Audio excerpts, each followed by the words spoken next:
Frankenstein, or The Modern Prometheus, by Mary Wollstonecraft Godwin Shelley. Letter 1 to Mrs. Saville in England, from St. Petersburg on December 11th. You will rejoice to hear that no disaster has accompanied the commencement of an enterprise which you have regarded with such evil forebodings. I arrived here yesterday, and my first task is to assure my dear sister of my welfare and increasing confidence in the success of my undertaking. I am already far north of London, and as I walk through the streets of Petersburg, I feel a cold northern breeze play upon my cheeks, which braces my nerves and fills me with delight. Do you understand this feeling? This breeze, which has traveled from the regions towards which I am advancing, gives me a foretaste of those icy climes. Inspirited by this wind of promise, my daydreams become more fervent and vivid. I try in vain to be persuaded that the pole is the seat of frost and desolation. It ever presents itself to my imagination as the region of beauty and delight. There, Margaret, the sun is forever visible, its broad disk just skirting the horizon and diffusing a perpetual splendor.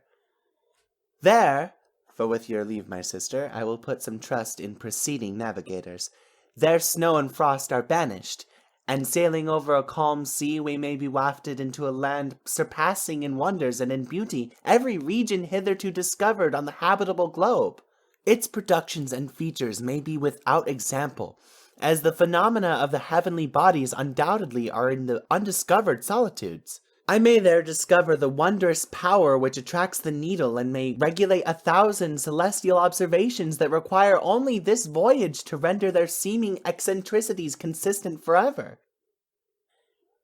I shall satiate my ardent curiosity with the sight of a part of the world never before visited, and may tread a land never before imprinted by the foot of man. These are my enticements, and they are sufficient to conquer all fear of danger or death, and to induce me to commence this laborious voyage with the joy a child feels when he embarks in a little boat with his holiday mates on an expedition of discovery up his native river. But supposing all these conjectures to be false, you cannot contest the inestimable benefit which I shall confer on all mankind to the last generation, by discovering a passage near the pole to those countries, to which at present so many months are requisite, or by ascertaining the secret of the magnet, which, if at all possible, can only be effected by an undertaking such as mine. These reflections have dispelled the agitation with which I began my letter, and I feel my heart grow with an enthusiasm which elevates me to heaven. For nothing contributes so much to tranquilize the mind as a steady purpose, a point on which the soul may fix its intellectual eye. This expedition has been the favorite dream of my early years.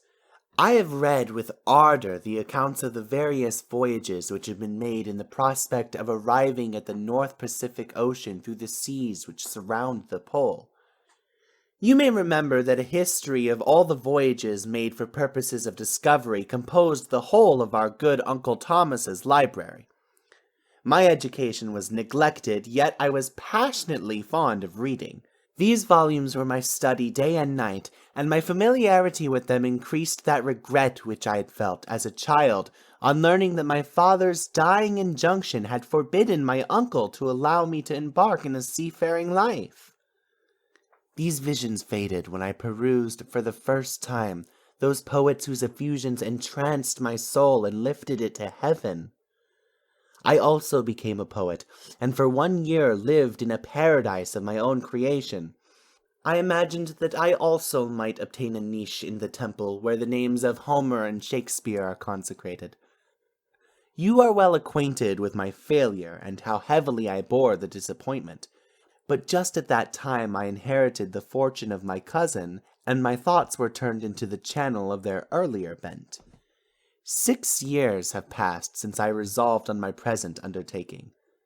I can, even now, remember the hour from which I dedicated myself to this great enterprise.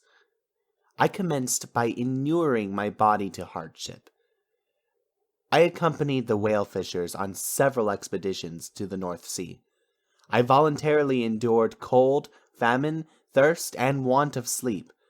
I often worked harder than the common sailors during the day and devoted my nights to the study of mathematics, the theory of medicine, and those branches of physical science from which a naval adventurer might derive the greatest practical advantage. Twice, I actually hired myself as an undermate in a Greenland whaler, and acquitted myself to admiration. I must own I felt a little proud when my captain offered me the second dignity in the vessel, and entreated me to remain with the greatest earnestness, so valuable did he consider my services. And now, dear Margaret, do I not deserve to accomplish some great purpose? My life might have been passed in ease and luxury, but I preferred glory to every enticement that wealth placed in my path. Oh, that some encouraging voice would answer in the affirmative. My courage and my resolution is firm, but my hopes fluctuate, and my spirits are often depressed. I am about to proceed on a long and difficult voyage, the emergencies of which will demand all my fortitude. I am required not only to raise the spirits of others, but sometimes to sustain my own when theirs are failing. This is the most favorable period for traveling in Russia. They fly quickly over the snow in their sledges. The motion is pleasant, and in my opinion, far more agreeable than that of an English stagecoach. The cold is not excessive if you are wrapped in furs, a dress which I have already adopted, for there is a great difference between walking the deck and remaining seated motionless for all hours, when no exercise prevents the blood from actually freezing in your veins. I have no ambition to lose my life on the post road between St. Petersburg and Archangel. I shall depart for the latter town in a fortnight or 3 weeks, and my intention is to hire a ship there, which can easily be done by paying the insurance for the owner, and to engage as many sailors as I think necessary among those who are accustomed to the whale fishing. I do not intend to sail until the month of June. And when shall I return? Ah, dear sister, how can I answer this question? If I succeed, many, many months, perhaps years, will pass before you and I may meet. If I fail, you will see me again soon, or never. Farewell, my dear, excellent Margaret. Heaven shower down blessings upon you, and save me, that I may again and again testify my gratitude for all your love and kindness. Your affectionate brother, R. Walton.